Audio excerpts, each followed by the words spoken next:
Thyself is dedicated to the exploration of the most rewarding task an individual can ever embark on, the journey to find oneself.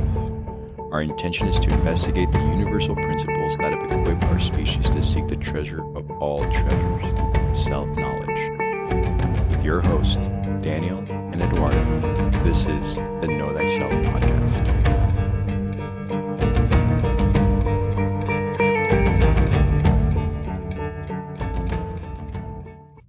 That being said, welcome to the Know Thyself podcast. I'm here with Daniel. Hello.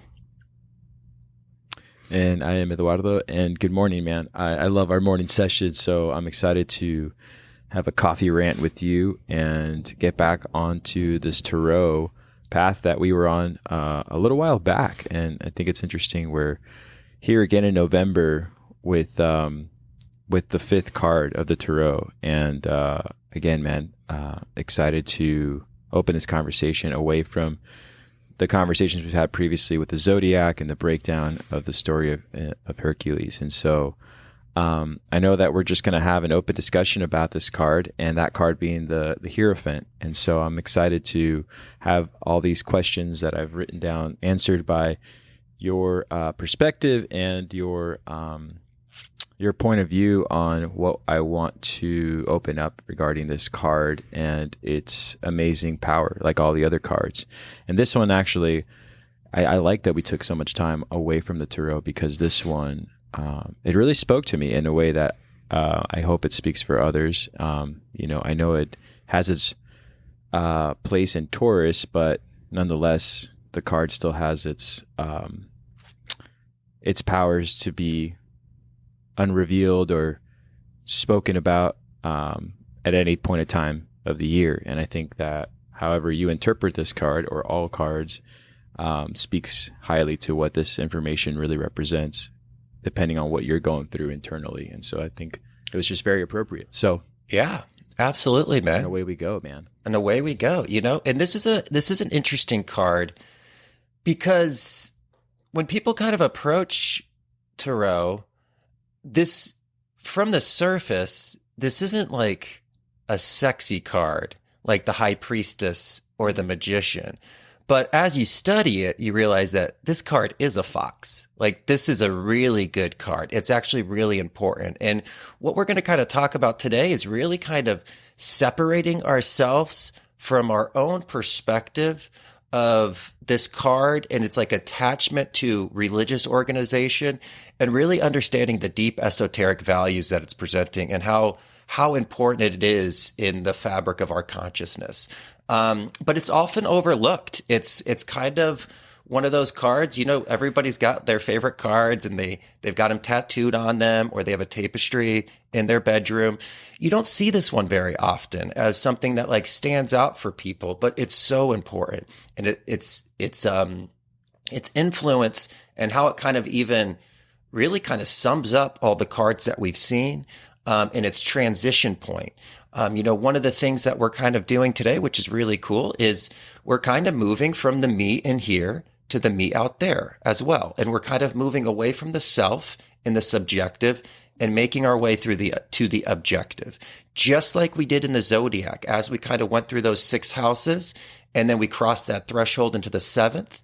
And we talked about, now we're going to really kind of dance with the objective rather than the focus on the subjective. Well, this card kind of starts that path for us as well. But very misunderstood. And again, I think a lot of people, attach things like, the Catholic Church to it. They see it as like religious dominance. So it's going to be really cool to discover all of the secrets that this card holds and just how important it is for everybody who's on the path of the Fool. Oh, awesome, man. I like that you open it up with that distinction there in regards to how it's not everyone's favorite card, which I thought was interesting, but I understand with religious indoctrination and whatnot, people can sort of disdain themselves away from this like androgynous looking card because, you can't really tell if it's a male or a female. And I know that I was reading a couple of other pieces on it that have no relevance to that, whether it's, male or female, but the fact that it's a pope figure, I think kind of can just, push people away a little bit of like, oh, here we go. Here's a person in power that sits above like all the other, but also with two disciples at the bottom or two initiates, if you will. And so that's where you can kind of see the distinction between what's going to really be said about this card and what's actually happening with this information. Because I think like I said, the me outside, this card relating to the inner voice and the inner teachings that we have to go through ourselves is what drew me to it, not so much the external on it and looking at the images. And I think that's my own doing because I didn't dwell on the imagery as much. Normally I do that and then I go into breaking it all down. Instead, I just took this deep dive on just reading about it. Not only from the 78 degrees of wisdom, but from other readings. And I just kind of found myself fascinated by it because I feel like, again, personally, I relate to it at this point in time in my life with everything that we're talking about and having to really stick to the idea of what we're learning within, to feel like this path that I am on, me, Eduardo, alone, there are inner teachings that, you want to be able to express outwardly, but it's sort of, it sort of describes that a little bit in the card and what that really represents, but also, of course, what the external represents in regards to what people don't like of this card, in regards to religious indoctrination and so forth. And so, yeah man, let's like talk about it. Go ahead. Yeah, absolutely, man. No, I was going to agree. And, I think a good tool to get started is, maybe applying a different name. This card has had many variations throughout the history of Tarot. We see it as the Hierophant here. We see it as the Pope card in French and Italian decks. But I really like referring to it as the High Priest card.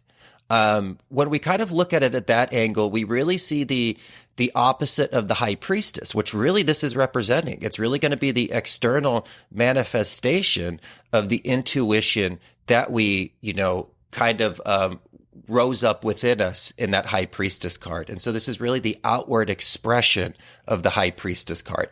I think when you make that distinction, I like that. When we really kind of connect it to that high priest, we really kind of view it from a different lens and we can really kind of see its mystical aspect and again, kind of divorce it from maybe some of our ideas of how it's kind of connected. But even like the Pope, we're going to like break that word down today and look at the etymology of it. And it's actually a really beautiful word, and again, we got to have to separate as we're learning about these ancient understandings. We really have to separate from just what we perceived in the age of Pisces. In the age of Pisces, we did have very aggressive, power-hungry religious leaders. And the same thing with our royalty. This was something we kind of looked at with the Emperor card. It's hard for us to kind of see a king as like a philosopher king, more of like individual that's truly sovereign and is leading his people in the best possible way, not only for their physical, mental health, but also their spiritual unfoldment. And that's something we really kind of have to connect to, this idea that, there's more history in this world. Our story's a lot longer than just the age of Pisces. But I feel like sometimes we get caught up on that. And when we think about religion, we only think about the Crusades, the dirty things that, churches kind of do today. But we really kind of have to realize that, religious organizations and the purpose of your soul and finding significance in this life goes much further than just our recorded history, what kind of gets spoken at to you in history classrooms. And so kind of connecting back to the source of this essence of what this card is, rather than seeing its like manifestation by man, and how it's kind of been tainted and corrupted. But again, we always want to Tarot is all about getting to the essence. And that's exactly what we're going to be kind of doing is, getting to the essence of what this card kind of represents. That's awesome, man. I'm really glad you brought up the fact that it's the essence, and it's true. Just to take a side note on the idea that, sort of an organization like a religious organization, particularly speaking, especially if it wasn't the age of Pisces, does sort of disdain us or does sort of push us away from wanting to find ourselves going back to the source. But I've never felt that way. Even when I was raised in a Catholic upbringing, you could find the people, whether, you felt it or it was how they spoke, were just connected to the source, and they were merely using the religion as just a vehicle or a vessel to just express that internal connection to a higher place that could sort of guide people who feel misguided. And I think that that's something that we can do even today. You don't have to pull away from all religions or all organizations and then start over with your own interpretation of what it is to follow a path to holiness, if you will. But you can take a little bit from everybody if your path is true on what you're trying to reach. You know what I mean? You can sort of understand what is actually being said without having to feel bogged down or pulled down into that weight that we all associate to something like, in this particular conversation, like the image of the Pope. You say the Pope, and I like that you're going to have some sort of breakdown to the etymology of that, because people will be like, oh, they already roll their eyes or they already looked away from you, and you're like, no, I should be able to say what I want to say if I know I'm following a path of truth within. And I think this card is sort of lending itself to you or to the observer of this image, that's what this really represents. Yeah. We to kind of talk about a little bit about the outer way and the secret doctrine that they put in there. It can be contradictory, as it was said, but I feel like, at a base level, we know what we're actually going out to seek. And I think that that's what this card sort of expresses, is that if you're going to go within, that truth that connects to source is only for you to not only embark in, but also share if you want to share, but not needed to feel pulled away from that truth if it doesn't resonate with you, with the religion or the organization that you don't want to be a part of. And so anyways, I do like that you talk about that.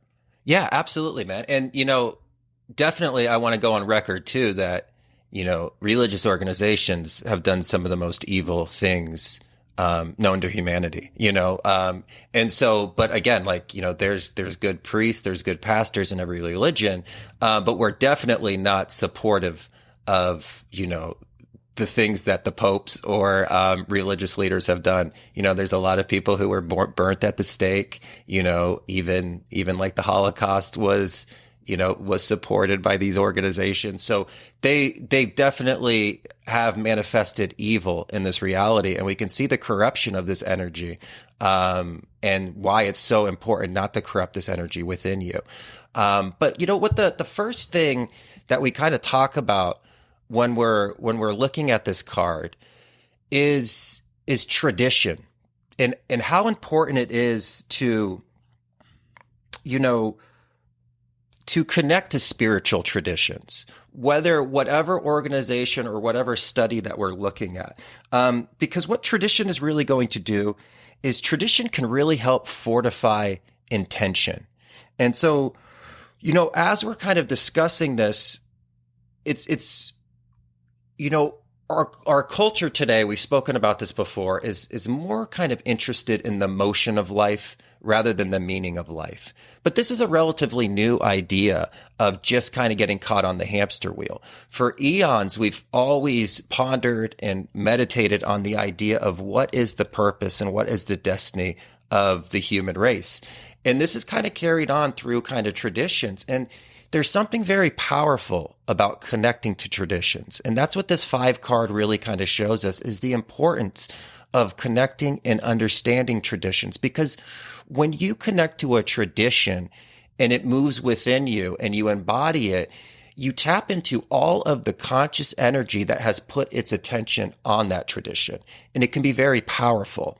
And so kind of understanding spiritual traditions and knowing that we stand on the shoulders of giants as we kind of explore these subjects, and it's a very fascinating thing of, what, like the magnitude that can kind of come from this, because we even think about, when we think about like tradition, you could even kind of think about like rituals that are conducted, but even just like how we carry ourselves in general.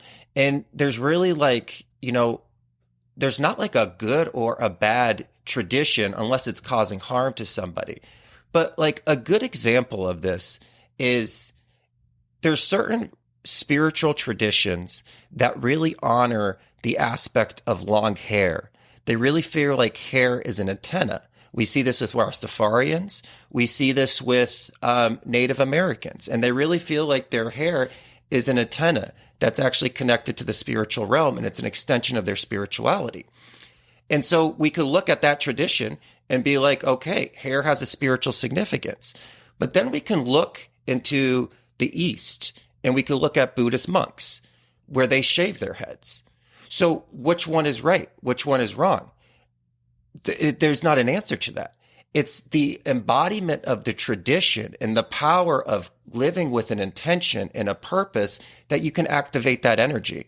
It's when we really kind of focus on connecting to something, And so it's one of those things. If your tradition is that your spiritual, your spirituality is entangled in your hair and it's part of that aspect, well, then you honor that with that tradition.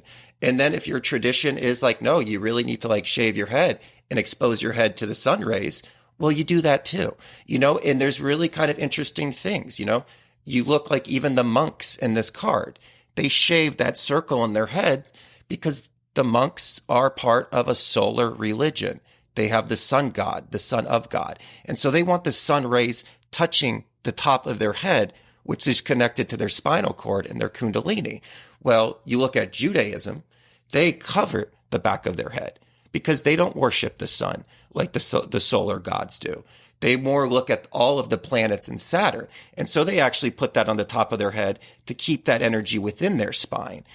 It's not saying that one's better than the other, but understanding why you're doing a tradition and what intention is behind it is what gives it power. The universal life force isn't like you have to have long hair to be spiritual or you have to have short hair to be spiritual, but it wants you to live with intention. It wants you to put attention to what you do and, really ritualize your life and kind of connect to this. Well, that's what this card kind of represents. It very much represents this idea of like tapping into a spiritual tradition and riding a wave that is bigger than you, that was created before you, and how we can kind of connect to that energy. And again, you can operate with multiple different kinds of traditions at different times of your life, but it's the intention that is so powerful here. It's not going to be like a choice kind of thing. And so that's one of the first things we kind of look at when we're thinking about spiritual traditions is it's more of like the intention that's so powerful. I like what you're saying, man, because it really does resonate with me, at least, for everything that our conversations are based out of. Because in this regard, with this card and with everything you just said, it just reminds me of why the Greeks even practiced their mysteries. You know what I mean? It's the path that you actually end up embarking on that doesn't necessarily have one tradition only, but has many involved into one path of trying to teach yourself all the disciplines that lead you to the higher ground that you seek. And I think that the Greeks did that very well. You know what I mean? I think the Greeks knew how to do that without having to just necessarily stick to one path and having that diversity of understanding what the actual goal and what you're trying to attain being the ultimate prize really brought that peace within them and allowed them to, never fear death, understanding that this is just one portion of the journey and that the journey continues thereafter in another realm. And I think that was the way that many individuals attain that sort of higher spiritual perspective is by, not necessarily denying the traditions of other mysteries or other religions, but embracing all of them at once and understanding that there is no right path, but the path that it lies within you. And so I think that, again, this is what I really enjoy about this card. You know, what really lies within ourselves, what has that path led us to from within. You know, so yeah. Yeah, absolutely, man. You know, it's really important to find those opportunities to allow that collective consciousness pulse to move through you. And traditions, you know, especially strong, fortified traditions that are based in the esoteric, are going to really allow that opportunity for them to express this essence that we're kind of looking at. And that's what we're looking at here is just the tradition of spirituality. So we really do want to, and again, divorce it from the idea of so much of just religion, and especially this Piscean age religion that, you know, did cause so much pain and suffering, in this, you know, the last couple hundred years. Well, it's interesting that people want to anchor themselves, and even that word itself has that sort of rigidness to it, but anchor themselves to a discipline of one and only one discipline in order to fulfill their spiritual path. And there's nothing wrong with that, but it's only wrong when you believe that your only discipline is the discipline that needs to be practiced in order to attain a higher perspective. And all those who don't are people who are just sort of half-assing the process. And I would just, in my opinion, say that's incorrect, just because there is no really a path for everyone. I think it's the path that you take from within to gain that perspective, and not having to be weighted down by one discipline only is something that you're going to have to struggle along the way, because I think sometimes we believe that for you to attain such information or sort of a path of guidance, you must go through this discipline. And I think that's where things get a little dicey, a little muddy, a little offset, you know? Absolutely. You know, competition, the idea that my God is better than your God, when it's all the same energy. Right. You know, there's many paths to enlightenment, but the gate is narrow, and that's just self-understanding and self-unfoldment. And so there's many paths that can take that to empower the self to actually express its infiniteness that is within it. But, you know, they kind of get us to the thing, but at the end, it's all the knowledge of the self. And it's that idea that universal consciousness is operating within us. And again, this is very much kind of looking at this with this card of kind of creating that, and just how important that is. Awesome, man. Awesome. Well, I know that you and I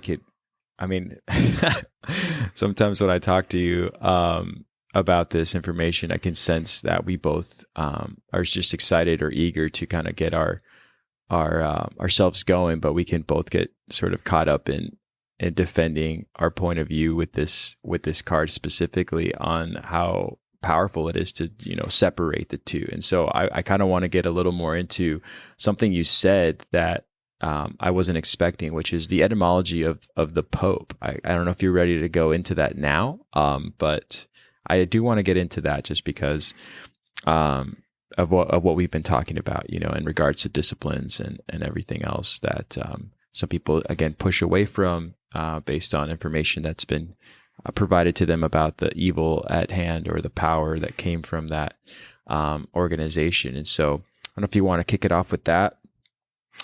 Yeah, absolutely, man. You know, and the Pope, that etymology of it really breaks down to a bridge. And it's the bridge of man to God, or humans to God. And this card really acts as a bridge for the remainder of kind of bringing us into the next kind of steps on the Major Arcana. And it, like we kind of talk about it, it really kind of sums up the cards prior. You know, it's got a unique kind of connection because, you know, like we said, if we call it the High Priest, we kind of see its opposite in the High Priestess. And so if the High Priestess is the invisible face of God, well, the High Priest is going to represent the visible face of God. And we can actually see the expression through the rituals and the actual manifestation of it. This card very much is the representation of also just spiritual teachers. It's not just religious leaders. You know, it's going to represent, right, you know, anybody who's instructing in the modality of self-unfoldment. And this is the outward expression. It's leaving. It's the masculine. It's protruding out. It's not an internal thing. It's the internal is now moving out with this masculine energy. And so This is very much like the counter duality to the high priestess. And then we also kind of see its connection with the emperor card, which we're going to kind of look at. And the emperor is really about like, really kind of utilizing the will in the external and meeting the resistance of this 5 sense reality and overcoming that to really create the person we need to on the outside. And, the high priest card here that we're looking at, the number 5 card, is going to kind of represent the internal power to meet the resistance. Because when we really kind of look at it, a lot of times our biggest enemy is ourself. And so this is about the challenges of kind of like connecting to the self. And it's also got a connection to the magician card. And it's really like the fortification and the ability to now start sharing the secrets of that magician card and kind of bringing it out.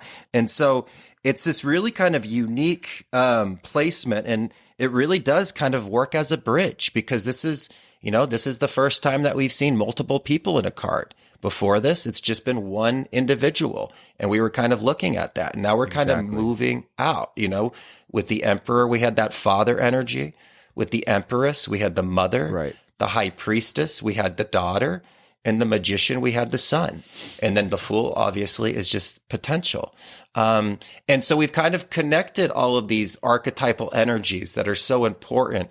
And it's starting to kind of manifest now to be able to move out and start to kind of connect to the me in here is starting to meet the me out there. And so, it's really this unique kind of bridge that not only keeps all those together and it like crosses it over, but it also represents that bridge of God to humans. And, how there was religious, spiritual teachers or gurus, that did act as that bridge, especially in, certain kind of religious ages when, the spiritual text was banned for you to read. You would need a priest to be able to read the Bible to you, because it wasn't really allowed. It wasn't really open. It wasn't an open opportunity. And, again, a spiritual teacher can be your greatest ally in your ability of self-unfoldment, but it also can be the most damaging possible thing, and we've seen both scales of that.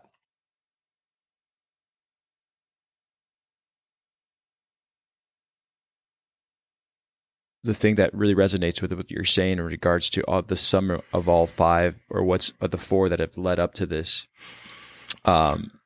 moment, is how it's said to be the revealer of all sacred things. And that's what I think is an actual profound statement that I was reading about, because it really does meet that this moment that you're ready to not only be told what the secret teachings are really trying to speak to you about, but also, the individual who's going to guide you to there. And I think that thin line that you're talking about between, being deceived or being enlightened, is really up to you on how you've received the information thus far, in order for you to decipher whether or not this information is being interpreted properly or being misused to be interpreted as something else for gains of power. And I think that this being the opening to that inner voice is what makes it a powerful step into the major arcana when we face this individual. Because you're right, this is the first time we see 2 individuals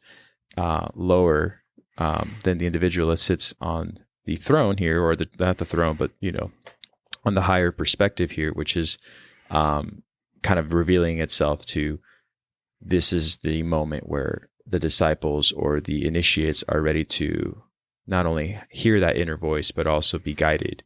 Yeah, absolutely, man. And it's again, it's really kind of fascinating how these numbers work. And I know we're going to talk about the number 5 today, and we're going to look at, its esoteric significance. Also, we've always looked at the other number, which would be 6, because of the 0 card of the Fubal, and those kind of connections. But we can't really stress enough that this is really kind of this bridge of kind of connecting, and is really kind of the manifestation of everything that's been internally rising up through these first couple cards, and kind of steps, because this, the Pope is really kind of looking, this High Priest card is really like looking to connect the inner world to the outer world, but it's in a more outspoken way. It's making this information fixed. It's putting form to that silent wisdom that the high priestess kind of creates. And so it's really like generating words and guidance, and actually establishing like a fortified understanding of what this inner wisdom is. And so it's, it's even like the idea when we kind of think about tradition, we can even think about the idea of symbolism, which we're going to be breaking down later on in this. It's that idea of what is the tradition? What has human consciousness aligned and attached to these symbols? What are the importance of them, and how do they kind of carry on? And again, it's just like, it really acts as like that, almost like that housing unit of all the spiritual energy that's been generated. Yes, I know that in some of the readings here, we have the interpretation of God's law and how we may live proper lives, and eventually after death receive our reward of returning to God. And that's a direct quote from 78 Degrees of Wisdom. But it's something that I really appreciated that resonates with what you're saying. Yeah, absolutely, man. And that's exactly what we're looking for. It's that ultimate prize, which is you. You are the ultimate prize, and it's the expression and the unfoldment of your true sovereign self, making itself manifest. Well, we're starting to see this in this 5 card of the high priest. It's the manifestation of this energy now moving out. It starts in the internal and it moves out to the external, and it's really going to kind of take its form, but it's also going to give us, a deeper purpose beyond just survival, a deeper purpose even beyond just sexual reproduction. We kind of spoke about that with Scorpio, and that's something we really kind of have, Carl Jung to thank for this, because Sigmund Freud really saw religion as just an extension of sexual desire. And it wasn't until Carl Jung came back around and really kind of revitalized a lot of the alchemical text when he was saying, no, this is a part of human consciousness. It desires to understand its purpose. There's a kind of, as we reflect on life, we feel this idea and this need for purpose, and again, if we don't have this card, this is when we're kind of sold the idea that this is a purposeless, dead universe. Well, how could the universe that created us not have purpose, but we then create purpose? It wouldn't happen. There's no way that the product is ever going to be different than the source material. Because the universe has purpose, we have purpose. And so this is really what this card is connecting to, this higher understanding of not only the individual destiny, but the destiny of human consciousness in its totality as we kind of go through these various evolutions. And so it's this really important way of just connecting us to something bigger and greater than, just what we perceive. And that's kind of what this card is going to be kind of looking at, is going beyond that understanding of just the surface and really digging down to what is the kernel, or what is the essence.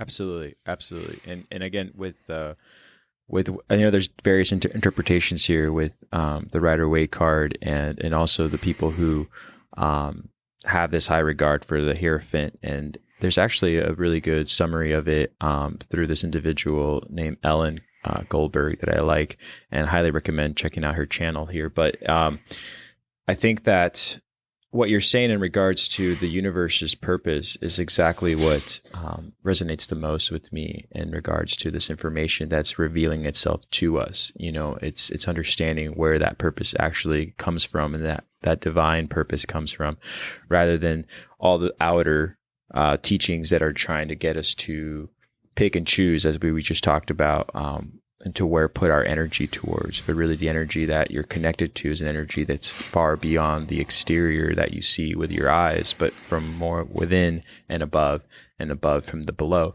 And so, yeah, man, it's exciting. It's exciting to get back into the tarot again. It's just, I love how it speaks through you and speaks through me, but it also speaks to everyone. And I think how you connected to even just the idea of modern psychology through either the Freudian approach and then Carl Jung and the Jungian approach to what this actually represents and what it's trying to get through us is super vital. Because you're right. There's a way that here within psychologists that have tried to, put their ideas onto what it means to evolve as a human spiritually and physically, and what that looks like can be interpreted obviously in so many different ways. But here through this description of the Hierophant, I think you kind of have that distinct separation here, where you understand what's going on the inner and what's going on the outer. So, right. Yeah, Absolutely. Yeah, man. It's again, you have purpose. So that means creation has purpose. And if the universe had right. no reason, then you would not have the ability to reason. You would not have the ability to even go through the aspect of like reason in your own mind. And so again, like, Exactly. Yeah. You just be instinctually moving through life. exactly, and so it's this really important thing that this is the meaning behind things, and how important it is for us to really kind of approach this idea that there's something bigger that we're a part of, and we feel it inside. And again, that's what this kind of represents. And it was more of a feeling in the high priestess. And now it's the acknowledgement of it. It's the understanding of these natural law principles. It's even just like the idea that we were just talking about. Like, if we have the ability to reason, and we're a product of the universe, that means that the universe has reason. And we could look at the same thing with purpose. And we could look at the same thing for, even like destiny, of like what we're all unfolding to. And so this card is the bridge. It connects us to the higher understanding of who we actually are. And it really overcomes this more materialistic mindset that we've kind of established in the modern day, that, humans are just cockroaches. This is just a dead planet, and all of the things that were kind of sold through public education. This really kind of connects us back to something greater that we all feel internally. And it really kind of represents what is eternal and what is created forever. And we'll kind of talk about that, because the spiritual teacher, we kind of think about the spiritual teachers that influenced us. They don't live forever. Like, they do succumb to death. Like, even the prophets, there's a finite expiration date of their body, but their teaching and their wisdom that they share, well, that's eternal. And we can kind of tap into that. And this is how we actually connect to the eternal, because we actually understand what that actually is. It's this wisdom that's kind of carried. And so, even though Manly P. Hall is not with us anymore, his words still resonate in my head. He still feels very much alive when I listen to his lectures, and he, passes on enlightenment. Same thing with a lot of my teachers, C.C. Zane, even some that are alive, Mark Passio, all of these great spiritual teachers, their teachings become eternal. And that's also what this Hierophant card is going to kind of show us, how we actually can tap into and actually kind of combat that aspect of time, and how we can actually kind of cement something into the fixed understanding of human consciousness. And just how much power that kind of comes from. And again, it kind of comes back to that whole idea of, strength and tradition. But it's really kind of this, this way that we can kind of like internally guide each other and tap into all of the great spiritual minds of the past and influence the future in a proper, healthy, nurturing way. Yes. That's a good way to summarize exactly what it should be taken from this. I understand that there's many individuals who would rather have someone else interpret this information for them and follow a path that leads into their own spiritual awakening through the voice or the indoctrination or the religious organization that they choose to follow. But here you have this lending moment of having that bridge you're talking about really guide us through many organizations or many different interpretations that all go through that narrow gate you spoke about. And so I think it's a good way of summarizing the power that this card really beholds. Let's start making our way through this card, man. There's a lot to unfold here. It's something I want to say on a complete side note is there wasn't that weight that the high priestess carried with this one. It's interesting how there's just as powerful symbolism in the imagery that you see in the Rider-Waite card, but there's something about it that's a little more lighter. And I think that speaks to the card, how it's inviting you to sort of make that bridge, to make that leap, rather than sort of holding on to this information carefully, every minuscule detail to the High Priestess card. I remember I would look at it and go, oh my God, there's just so much going on behind and in front and on either side. And here there's still a lot of imagery, that needs to be unfolded, but there's something, again, that this card speaks, at least to me, about, with a lightheartedness of, hey, how you want to make this leap, or how you want to cross this bridge that you speak about, is up to you on the paces you want to take to get there. How the pace that you have right now to get there. And I feel like that's kind of how I felt interpreting this card. Because it had a lighter sense to it. Even though, again, there's a lot to unfold. And so you did speak of the number 5. So do we want to start from the top and go to the bottom? And do you want to just go with 5? Yeah, absolutely, Matt. And to kind of just touch on, because I like that point you just made, the High Priestess really kind of awakens something internally, and the High Priest really kind of like pulls it out for external expression. It like pulls it out, and you can kind of like speak about it. You can collapse it a little bit more, and it is kind of a fascinating card. It's not as intimidating, because again, the High Priestess kind of represents the subconscious.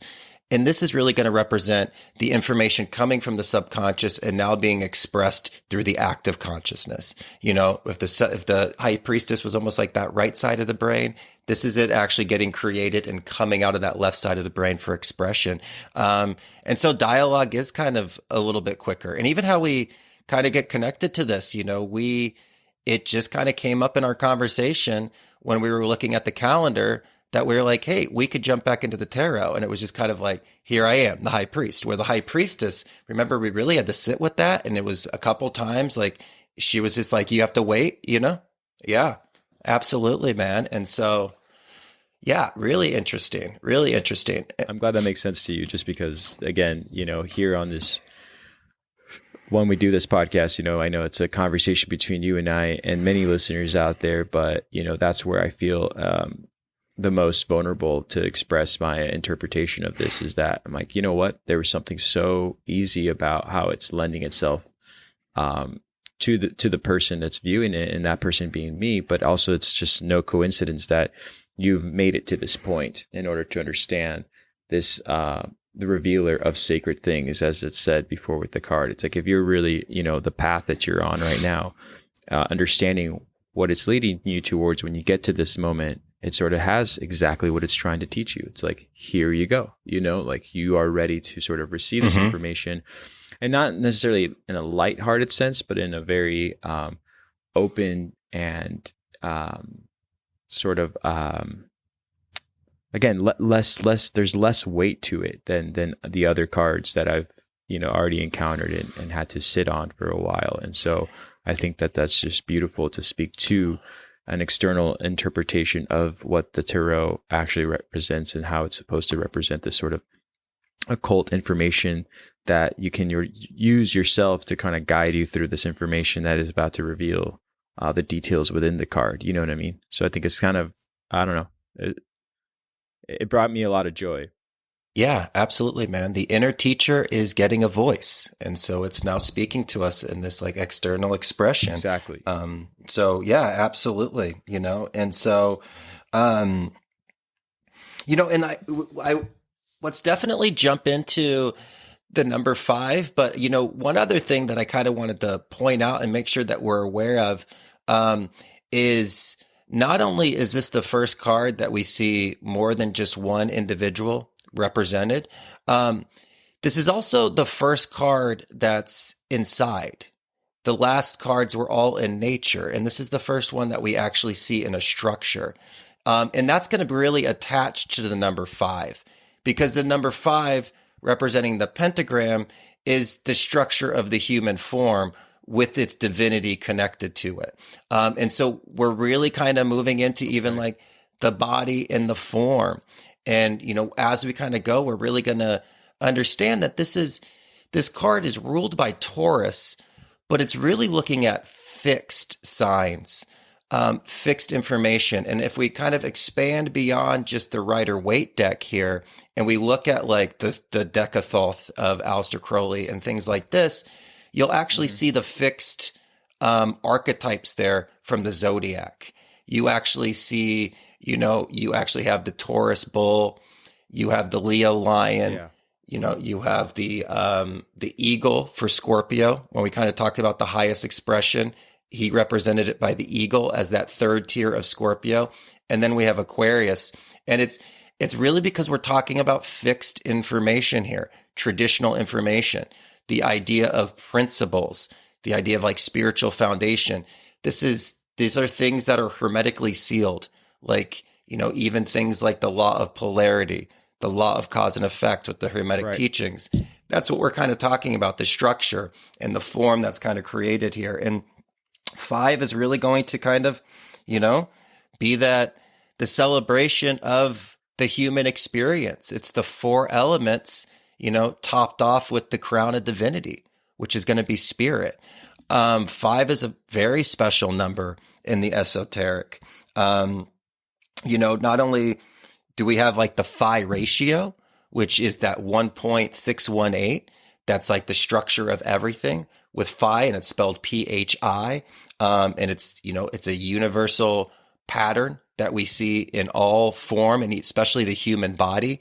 It's the ratio of like the size of your fingers from your arms to your shoulders. It's really the understanding of how the human body is actually divinely inspired, and it's got its connection to that elements. And so, 5 is just a really, really powerful number, for not only the pentagram, but, really the idea of the numbers that even form it. It's kind of an interesting number. It can be formed by an odd and even number, which is not completely, completely irregular. But when we look at the numbers that do form it, it's 3 plus 2. And so we're going to have the Trinity plus duality. And it's the understanding of the Trinity, it's the understanding of duality that completes that sovereign individual, with spirit actually conquering the 4 elements, and how we have to understand duality in this experience. And we actually see duality going to be represented in this card, with the 2 pillars that we already saw, and that, again, that connection to the High Priestess card.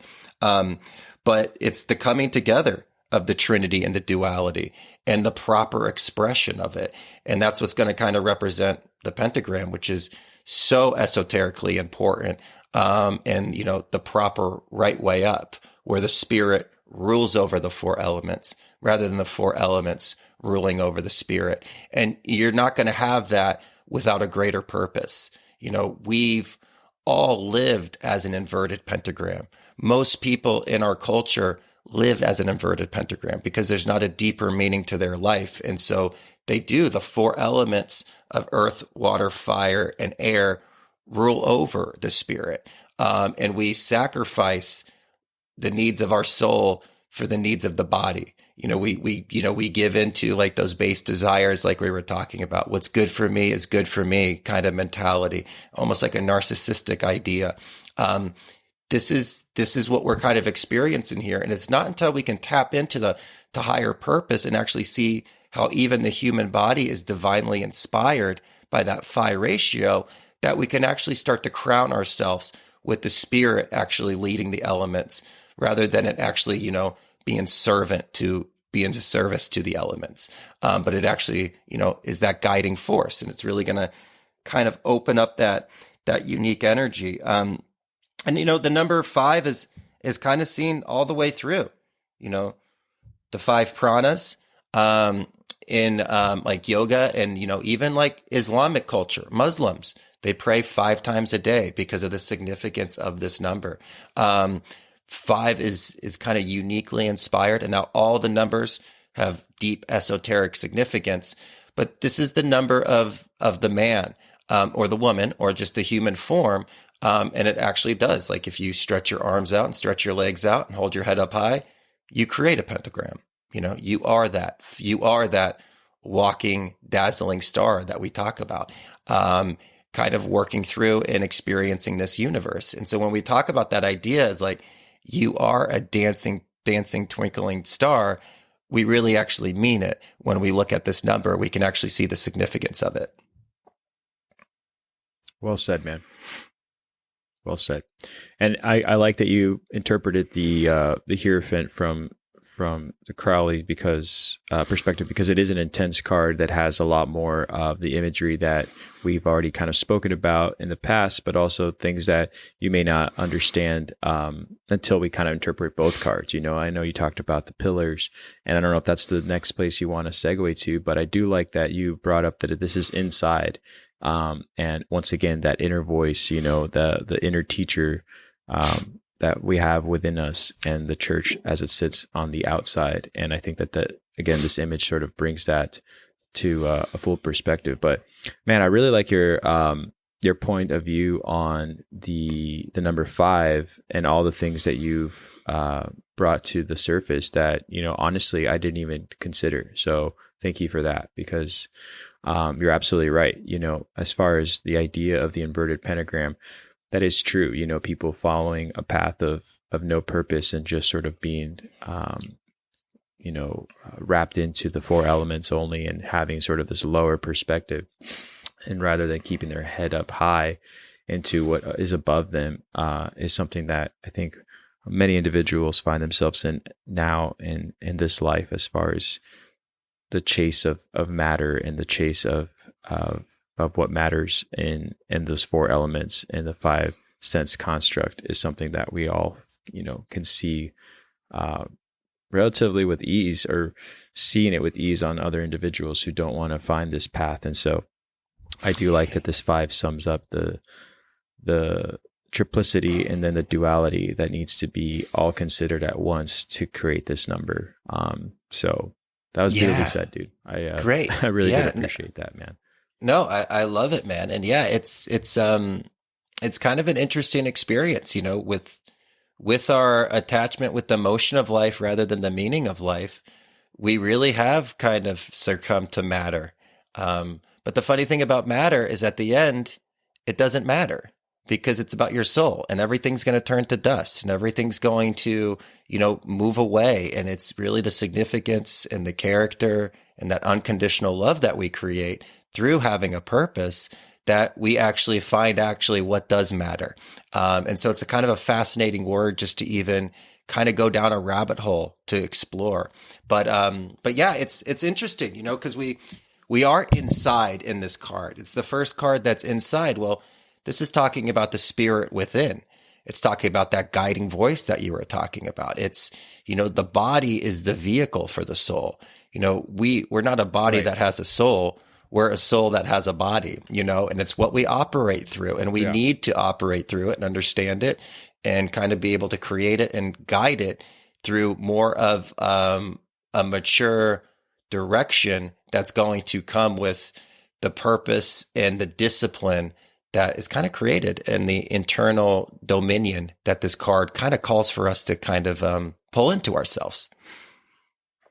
Right. You have this, I know we talk a lot in this series of the Tarot about the duality and the nature of duality. But, one thing that I like right off the bat in this image here to follow with everything we're talking about is the blend of what wisdom represents. And here you have the pillars that are gray in color, but also in the Crowley card, you have the elephants that sit side by side, which are also gray and also represent wisdom. And so I think that here that blend is really lending itself to you, the viewer, that you've made it to this point that sums up this pentagram you're talking about, this 5-pointed star that we might be, and how it all comes together as a blend of in this case, black and white making gray. So I think that the pillars themselves, being on the inside, back to this being an internal teacher, and how it represents this internal teacher, I think is major, because I think the pillars that we have spoken about previous to this, I remember it was a lot, what was behind the pillars and what was in front of the pillars and the high priestess, and what were the elements behind the high priestess and what it represent, and that water that we spoke about. And here it's just sort of like massive, it's macro. These 2 pillars they're not there with space in between that allows you to see behind too much. It's just right there in front of you. It's like here it is, and the inside, you've made it to this point. Your eyes can gaze upon this blend of 2 different ideas that make for what we describe as wisdom. And again, in the Crowley card, I really like that it's represented by these two elephants.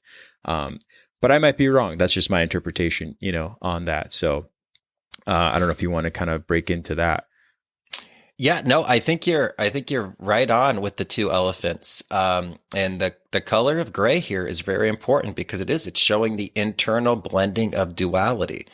Because that's what gray is going to represent. It's the blending of the black and white. It's, we spoke about the need to blend the duality and what happens when you don't have that, right. And the polarization of ourselves is it can be completely damaging to the development of the self when we kind of bounce around like we're a ball in a pinball machine, where we're really kind of finding that center point and that process of depolarization. And that's what it's showing. It's the internal manifestation of this depolarized self, so they can actually operate and walk that middle path, which is going to be so important because, again, there's a lot of paths to the universal life force, but the gate is narrow and you have to really kind of make your way through. And that's when we really have to depolarize ourselves to kind of make our way through that narrow gate. And we're not going to be doing that if we live in if we're internally polarized in ourselves. And again, this is something that we kind of see, in our external reality,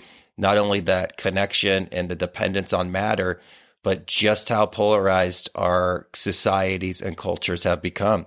And this is because we've lost traditions. We've lost the traditions of the significance of life. We've lost the meaning of life. And as we do that, as we lose these principles and these foundations, and we disconnect from the important traditions that we should sustain, we're going to have more of this external chaos kind of manifesting because the internal self is not balanced. Well, I think that, something that you kind of sort of woke up into my memory here that we've talked about before, and ironically has to do with so much of the brain, is we've talked about this matter, but also in literal terms, that gray matter, the gray matter that represents that higher concentration of thinking, that represents the spinal cord. Mm-hmm. And the brain in a process of really separating its ideas and having a higher perspective. And so when you were saying all this, I'm like, oh my gosh, it's always so funny. We can go down these rabbit holes of what this all represents and how far it could really go with its interpretations from, a scientific perspective or an anatomical perspective or a physiological perspective, all the way into a spiritual perspective. And it's all intertwined here with this representation of matter and just something that I know we've spoken about before that I thought was interesting. Absolutely, man. Yeah, no. And just the, when we are balanced and we depolarized ourselves, we really create the electromagnetic charges in the gray matter of our brain to connect to more of the memories, which is in that astral substance, because you remember everything you've ever seen.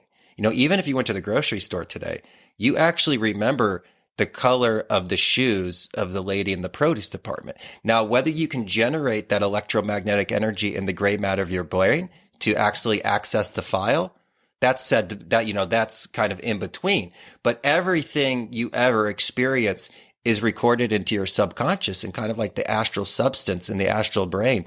And we're really going to kind of connect to that. And as we depolarize ourselves, not only can we connect to our own personal memory, but we can connect to these memories of these traditions, connect to these ancestors, and we could actually have, inner realizations on subjects where we didn't actually learn this in a book, but it kind of blossomed up within us. And you understand that with the study of symbols. You understand that with the study of astrology, tarot, all of them. Well, as you kind of start studying them, like we said, you start paying attention to the tarot starts paying attention to you, and it actually gives you the deeper lessons that, rise up within us. And that's that internal wisdom that we're really kind of connecting to. And again, that's why this tradition, and being able to tap into tradition and honor traditions. And, as we say the term traditions too, there's certain traditions that have to go away.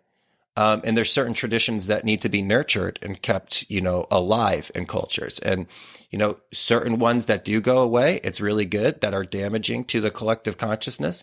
But there's also ones that go away that were really important for the collective consciousness, And so not all tradition is good or bad, but there's certain ones that need to be maintained if we want to continue to kind of proceed through this evolution and not be the projection internally project this chaos that we're, kind of perceiving in the, in that theater that we call life that's happening in front of our eyes. Absolutely. Absolutely. Well, hey man, moving down to, the next thing that I really wanted to speak to you about was these individuals. And I don't know if I'm going too fast here, but those individuals facing either side of both of them facing the right and left side of the pillars, wearing distinctive robes. There's a lot of things that I wanted to open up the floor to interpretation for that, and see what you wanted to say about, one of them wearing the lilies and the other one wearing a robe with roses, and how that represents desire and reason is sort of another conversation that we can just sort of have here with these individuals as they face, the Hierophant. So I don't want to go too much into this yet. I just want to sort of open the floor to what the representation of these individuals actually has for us. Yeah, no, man, I think that was a great start right there, because that's the two paths that we're going to kind of take to find spirituality, right? It's going to either be like an intellectual curiosity, or we're emotionally pulled to the spirit. Right. Either we're like, intellectually, the science that we're getting taught is not connecting, and we kind of desire to know more about how the universe operates, or it's an internal emotion desire that calls us to seek out a spiritual teacher. We kind of both approach it from different ways. For myself, it was more of like an intellectual approach, and then the emotions kind of came in. But there's sometimes it's just the desire to connect to that universal life source, and kind of like find that bridge to help you get connected to your inner teacher and find that inner voice. And so, no, I think those are, a great thing to kind of see. And, I love too how, we even have, we don't see it on one of the individuals, but on the individual on the left, we really have the creation of the robe, but there's also a why that's kind of being corrected. Yeah, absolutely. And that's crossroads. What choices are we going to make? What way are we going to actually go? And especially because that's the roses, that's desires. Are we going to take the right-hand path, which is going to represent the spiritually sovereign and the pure? Or are we going to let our desires kind of take the left-hand path?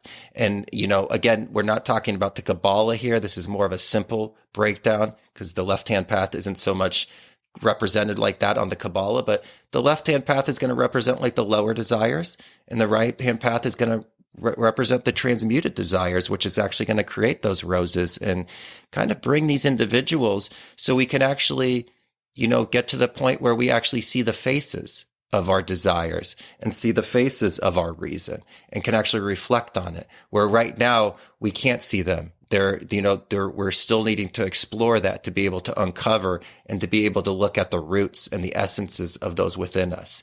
And so, they're on the process, they're going through it, and they're at the feet of their teacher, and again, this could represent a spiritual teacher, but it ultimately, at the end, it represents you. You are your spiritual teacher. At every point, you transcend even your own teachers to really find this inner voice and this inner guidance. Now, you can have teachers that help you find that, but they're always trying to get you to that point. You never want to be dependent on an organization or a spiritual teacher or a guru where it's either, their way or the highway, because that could be damaging. Because again, at the end of the day, we are all our own best teachers when we learn to actually hear and decipher this voice that's always trying to speak to us. Absolutely, man. I do like how you brought up the fact that there's two different paths to take, and, on the right and on the left, and there's always going to be that choice that we have to make. But the card itself gives you that option, whether it's one with reason and one with desire, but both can lead you to the spiritual awakening or the path of, finding this sort of higher self that they're both seeking. They're both parallel and both stand at the same height, but they're both facing a spiritual teacher that'll ultimately guide them to where they desire to be with a higher perspective. And I think that that's something I really appreciated from this card specifically, is that, it's giving you that right away off the bat. It's letting you know, there's not just one way to get there. And the way you just described how there was maybe a more analytical perspective behind your reasoning to find spirituality, or there might be something spiritual that happened to you first that then led you to be more analytical to then blend the two. But either way, however the path was, bestowed onto you, or how it was presented to you, ultimately should lead you to the same place. And that's how I feel about these two individuals. Here you and I are two individuals with different stories and different reasons for what's led us to not only interpret this beautiful information that we always like to break down, but also to have this relationship as two friends, reaching a higher perspective from different perspectives in itself, and I think that, again, that's a great representation here, not to throw ourselves into the card, but, this card is for us, us, the people who are left to interpret information that can help guide us to, what we seek internally and not just externally. And so I think that is something that's very, I wouldn't say just precious to me as far as like the card goes, but more so specific to my admiration for what the tarot can do, especially with a conversation like this that's so fitting to these two individuals that sit at the bottom of this individual who is ultimately there to help guide them. Right. What takes us to the instruction of the soul? It could be the reason, or it could be the emotions. Doesn't matter how we get there. It's just that we get there, and that's what we're kind of seeing. And we're seeing these two individuals kind of going on this journey. But, I'm glad though that you brought us back to the idea that these cards, it's all for you, it's all for you. I don't remember what that song was. I don't even know if those are the lyrics, but like, that's it, man. Like, play that in the background when you're rocking. We should this, make that like, a song, dude. It is. I don't know why, but I like it. I know. I wonder if I feel like it is a song. Well, we'll duck go this after the meeting. But yeah, it is. It's all for you. You are it. You are the ultimate prize. The prize is you. And that's what these cards are trying to show you. And they're just begging for you to, accept your birthright of that, infinite energy that is just, dormant and blocked inside ourselves. And that's all this is trying to do. It's just to release that energy from within us. And so, yeah, very, very exciting, man. And so, from the card, should we move to the keys that are in the middle of these two individuals at this point? So, there's a lot of other little things that I kind of took away from the card, and then I kind of put to the side, and I'm like, you know what? I don't think I'm going to bring that up yet. I'll see where it goes with the conversation between Daniel and I. But when the keys came up, I was like, I specifically stayed away from wanting to even like go deep on the keys because I wanted to hear you talk about this. I was like, I can't wait to. So the spotlight's on you right now, my friend, because I really just sit here as just a listener myself to what these keys represent, because I have an idea of what that is, but I really didn't want to unfold it as much as other things that are in this card, just so I could hear what you wanted to express about these. So and this, the two keys like this is going to be something that we see in so much esoteric symbolism. We see it in Freemasonry. And the keys are going to represent really the blending of, active occult knowledge and passive occult knowledge. And it's the idea of usually, and this is what this is representing with the two golden keys, is the coming together of those two masculine energies that we were talking about with this card, the High Priest, and the Emperor card. And so now we have the combination of these masculine energies, and they're in unison. And it's showing that there's a completeness. Not only do we have dominion over the external world, but we also now have gaining dominion over the internal world. And so it's that idea of creating a structure. Now, if you ever see the keys and it's gold and silver, what that's going to represent is the idea of masculine esoteric information and feminine esoteric information. Masculine is going to be more analytical. It's going to be more linear. Masculine is the study of astrology. Astrology is all numbers. It's all angles. It's calculated. It's like a math problem, right? It's, you're at this degree, you're in this house. It's very logical.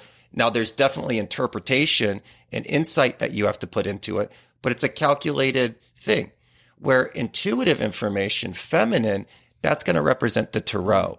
It's going to be more symbolism based. You actually have to touch into your inner self, where you can learn astrology on the external and understand how it operates, where this is more like internal knowledge that has to rise up within you. And it's the combination of both of those. It's the combinations of understanding how the lines work and also understanding how the circle works. Now, you blend those together because you use logical aspects of remembering what the cards are and analyzing them. But tarot is going to kind of more rise up within you, where astrology is going to be kind of more numbers calculated based. And we're going to kind of see that balance. But what we're seeing here is the balance of the two keys of this masculine energy. So we're not too externally dominant and we're not too internally focused, but there's like a balance, and that's what's going to kind of open those doors. But you're going to see those keys a lot, and they're really going to represent those two forms of esoteric information, whether it's the masculine, which is again kind of more like calculated, linear, and then the intuitive, which is going to represent the feminine. Like the idea of like doing a tea reading, like where you like take tea and you like throw it against the wall, or you look at it at the bottom of a cup. That's very feminine. There's not a lot of form to it. You really kind of like intuitively pull that up against yourself. Like the idea of like, like dissecting an animal and looking at its guts to tell the future, like they used to do in the past. Much more of like a feminine experience because they kind of like feel through it. Where again, like astrology, and you could even say the Kabbalah is really kind of both, but like to understand the words of the Kabbalah, all the Hebrew letters and that kind of stuff, that's going to be kind of a little bit more of like a logical process. But then they're all going to have intuitive components to them. But it's kind of like a blending between like taking the class of like math and taking the class of like creative writing, almost like blending together of like the masculine and the feminine. Again, they're both equally important. And you can blend both energies together, but it's really kind of that balanced idea of, again, that middle path of like really getting the center line of the neocortex activated, and kind of the keys that it unlocks. And so that's what this is really going to kind of signify for us here, is this balanced approach to these masculine components of consciousness that we've been looking at in these last two cards of the Emperor and the High Priest. And then again, we looked at the feminine with the High Priestess and the Empress. And so we covered those two aspects, components of consciousness. This is the completion of the masculine component of consciousness. Awesome, man. Awesome. And I mean, of course, everything you said is sort of what I would expect for the interpretation of these two keys. But I think the way you sort of talk about the blend of them and how we're going to see more of that for what's to come is exactly what I wanted you to have the floor for, because I know it doesn't just, start and end here, and these keys and their representation of what they're going to have to say in the next few moments of the interpretation of the tarot. I think this is a good jump off point for that. And so thank you for that, man. And two, now we're kind of looking at the colors, right? And of course, we, with the High Priestess, we saw a lot of blue. And now with the High Priest, we're going to see a lot of red. So again, activating those two hemispheres of the brain. The red is going to represent that masculine component of consciousness, which is more logical and analytical. And the feminine is going to represent more of the passive, which is going to be the intuition, holistic, creativity. And so we really kind of are seeing this expression. And again, remember, you're all parts of this card. It has no saying on your gender, what you identify in. It's just talking about the components of consciousness here. We all have masculine and feminine, components to not only our consciousness, but also in just the idea of reality. There's push, and there's the external force, and then there's the receiving force, and we can see that in all levels of nature. And of course, it's going to kind of come up in our consciousness because everything on the outside is trying to awaken us to something that's happening on the inside, and it's always kind of working us towards that. And so, yeah, we have got this this loose fitting robe that's kind of just blanketed over his shoulders as he's kind of sitting there. Yeah, absolutely. And the way that the hand is held, and that would be the right hand. I know that I mentioned this individual, Ellen Goldberg, and she makes these quick little interpretations of the tarot, and I always like to use her as a reference. But there's something that she said that I thought was interesting. What she says, representing the way the hand, not only represents the symbol for a blessing, but in the Indian culture as a mudra, what you see is not all that there is. It's an interesting symbol that the Hierophant holds.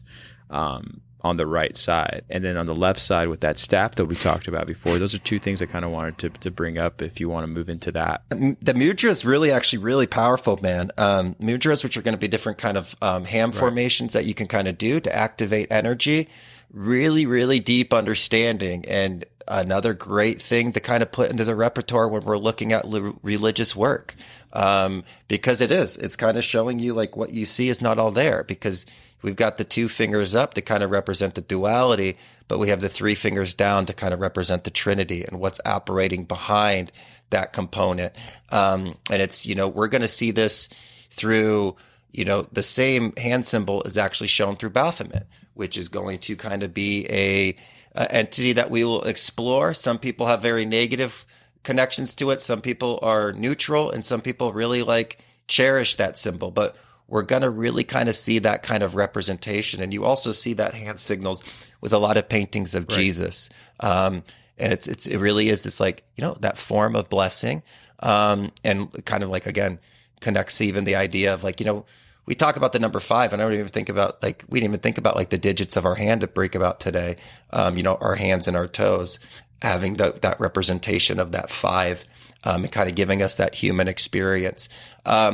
But yeah, it's really going to kind of represent that kind of energy. And like you said, there is more beyond what we see and what we perceive. And that's what this card is actually really trying to alert to the emperor. The emperor is worried about his kingdom. It's worried about power. It's worried about asserting its energy. And the high priest is really going to kind of come in here to guide it, to be there's more than meets the eye. And, we've spoke about this since the beginning of the podcast, but it's really nothing that we can't stress enough. We have such a limited capacity for sound and a limited capacity for what we see and perceive. And, it's not until we really tap into all of the electromagnetic vibrations that are out there that we really understand how limited we are in our 5 senses, and why it's so important to nurture, understand, and experiences the senses that are beyond the 5 senses, and connect into our intuition. Tap into things like ESP, understand clairaudience, and all of these other components that are activated and are happening within us. But if we have a limited, public school view, we're going to think that this is all we have. That's something that I definitely take away from this card all in itself. Making sure that you don't have that limited view, making sure that you have that expansive desire to really take this information and reinterpret it again. And as long as the intention is pure into what you're trying to attain, I think that it'll lend itself in layers, always. I think that, who we are today and who we will be tomorrow are two distinct things, but with the same guiding light that we use to, reach this information, it'll lend itself from the past, it'll lend itself from the future, all along the way. You know what I mean? You can always go back and can always realize what you might have missed, and what you might have missed wasn't maybe ready for you to understand. So it's not like you really missed it, it's just waiting for you to reach a point of understanding what was there all along. And I think that that's something that tarot, once again, does so beautifully. Absolutely. Yeah, absolutely. And, as we kind of, like you were saying, you were kind of bringing it over to the left hand of this individual. And we have the staff with the triple cross on there. Tell me more, my friend. And so, yeah, absolutely. Well, obviously the sign of gold is going to be more of that representation of that solar energy, the sun god. Again, we saw the silver with the high priestess. Now with the high priest, we're going to see gold. It's those balancing of those two elements of the sun and the moon. And with this in the left hand, we're really going to kind of have a representation of the sanctity of not only the body, the mind, but also the spirit. It's the three levels of the human experience, and it's at its highest point. It's at its highest, it's at the top of the staff, and it's going to be going through that alchemical process. It's already made it to gold, and so we've actually done it on all three levels of existence. And again, we have a lot of threes and a lot of twos throughout this. We have the three crosses, we have the triple crown of the head, and then we also have three crosses making their way down the middle of his white robe. And then if you actually look at the bottom, we've got two crosses at the feet to complete the five. Yep. So it's all about that idea of the Trinity and duality. And that's what that five is really going to kind of represent.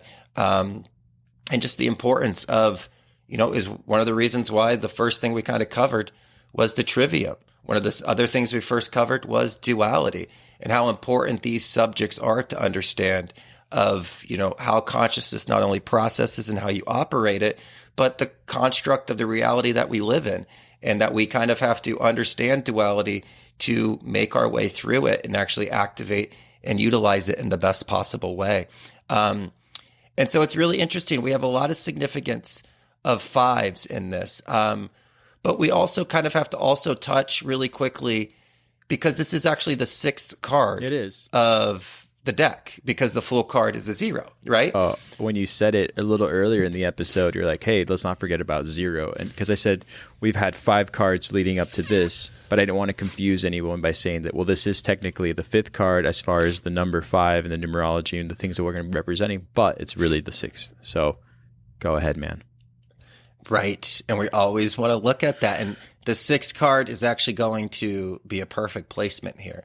6 is, it kind of gets a negative connotation because of the 666 representing the seal of the beast. But 6 is kind of this representation of, utilizing the human principles for ways that aren't really developing. It's like the inversion of 9. 9 is going to be the complete number of man and this really powerful esoteric number. 6 is kind of the inversion of this. And so it's not an accident that this is actually the 6th card, because we spoke about this. There's been a lot of inversion of religious power energy, not only the people that are burnt at the stakes, all the people that have died in the Crusades, just how much gold that the Catholic Church has while everybody's starving in Africa. There's a lot of corruption. I mean, the biggest esoteric library that's hidden from us is under the Vatican, and we're not allowed to see it. The biggest esoteric occult library is kept from us, and you're not allowed to go in there. And if you are, you get kind of a press. Somebody's with you the whole time, and you're very limited on what you can see. Some of the deepest secrets of our consciousness is stolen from us because of the 6th energy. Power corrupts, especially religious spiritual power. It's very tempting. Even the idea of, the idea of religions protecting the child molestation and things like this. This could have really negative energy, especially because the occult is powerful. There's ways that you can sustain your life by taking the innocence of individuals. And, there's not just positive miracles that can be done, but some of the worst possible things. Remember, the occult is just a tool. How you operate it is whether the ends are good or bad. And so the 6 is telling us about all of that power that spirituality has. And it's not just Christian Catholics. We see this in any kind of extremist religions. They can be very dangerous. They can actually, devalue life when they're supposed to just value life. People from a different religion can actually look at the other people as less human, and they're able to do things that are, really alignment to a beast. And we've seen this through all religions. And this is why a lot of people, I think, struggle with spirituality, because they see the outcomes of some of these religious things. And so religion could be a very manipulating, dangerous tool. And so I think the sixth there is to remind us that with great power comes great responsibility. And there's really a need to, guide this energy from, that quintessence, that five, and make sure that we don't utilize this to take advantage or, even make people dependent on us. And so it's kind of it's a tricky subject as we kind of approach it. But, again, there's a lot that can kind of come from it that should be left to explore. You know what I mean? And I can't wait to explore it when we get to the actual, the next card with the lovers. But well said, man. I think that it's always great to understand this perspective of what is, hidden from us. But even if we do find what is hidden from us, it is up to us and how we use that information and the power that comes from that. And I think that's the thing that I always strive for with anybody that I have a conversation with. This information is much older than us. And as we always say, there's nothing new under the sun. And I think that the Tarot kind of, once again, shows us a different path to this information and what we do with this information and why we do what we do with this information in order to attain, a higher perspective, as you were talking about with the pentagram, and having to really be that shining star that we've talked about before. So, and that's just the last thing I kind of wanted to address was the crown. Yes. And like it's, in its connection to Taurus. So Taurus is going to kind of represent, the idea of an earth element. And this whole sign and the whole like masculine energies that we were looking at with the Emperor and the High Priest card here is this idea of like construction and building, where the Empress and the High Priestess was more connected with water. And water is ultimately what's going to dissolve everything. And so it's more of like this deconstruction aspect. And so it's really like even the kind of interplay between, it's kind of a fascinating time for us to be looking at this card because, Taurus is the opposite sign of Scorpio, which is like that dissolving. It's this, it's the sign of death, where like Taurus is kind of like the sign of like, form and everything kind of coming into. And, why we really kind of look at this idea of a crown is really kind of this idea of like we were talking about, like we have like structure now and tradition that's creating like this fixed understanding of this universal life force, where we have like this knowledge of how God kind of operates through these traditions. And it's kind of fascinating when we kind of look at the, like the Thoth deck, and we were talking about those fixed elements of the fixed cross. All of those signs actually have some sort of crown. We actually have, we have the Taurus horns, we've got the Leo mane, which almost acts like a crown. We've got the eagle with its like feathers on the top. And then we have Aquarius, which is man, representing the crown chakra. And the idea of like how we create is so important. And creating with this idea of purpose. The fixed cross of the zodiac is a very important one to kind of look into. And the idea of understanding fixed information, hermetically sealed information that's not going to change and it's not a variable, kind of like we talk about with like the 7 hermetic principles and things like that. And connecting to these deeper traditions, like you said, because, there's nothing new under the sun. And we're really kind of in this structure, we're really giving a body to the word of God. And that's what we're kind of creating here. And there's all this interesting ways to kind of look at that. And so just that last thing to kind of connect it with the crown, the triple crown, and the idea of like, your crown and how that's kind of being activated. And again, all of these cards are a mirror and a reflection of you. And it's the more personal relationship and spiritual understanding we can get, the more that these cards can actually help guide us on our own independent journeys, so we don't have to rely on, external organizations for our spiritual unfoldment. The Buddha showed us that way back in the day, and it's only been even expanded. So it's the other prophets that have come that, the kingdom of God is within you, and it's your own free will decision if you want to explore, uncover, and, find the treasure of all treasures. For sure, man. Well said.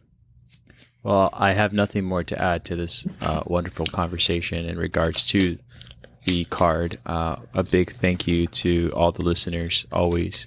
And I'm so glad we were able to go back onto the tarot because, again, having these perspectives that present themselves to us individually and then coming together to have a conversation from another angle, from another perspective of symbolism and interpretation from those giants whose shoulders we stand on, I think is pretty amazing. And I kind of was reminded of that with the tarot. So absolutely. Yeah, no, big thank you to the listeners as well. And thank you, my friend, for connecting today. And on to Sagittarius next. I can't wait, man. Sagittarius will be next. And I can't believe we're wrapping up the year as well. So always an honor to be on the journey with you and with everyone out there. And so thanks again for meeting me this morning. And until next time. Until next time.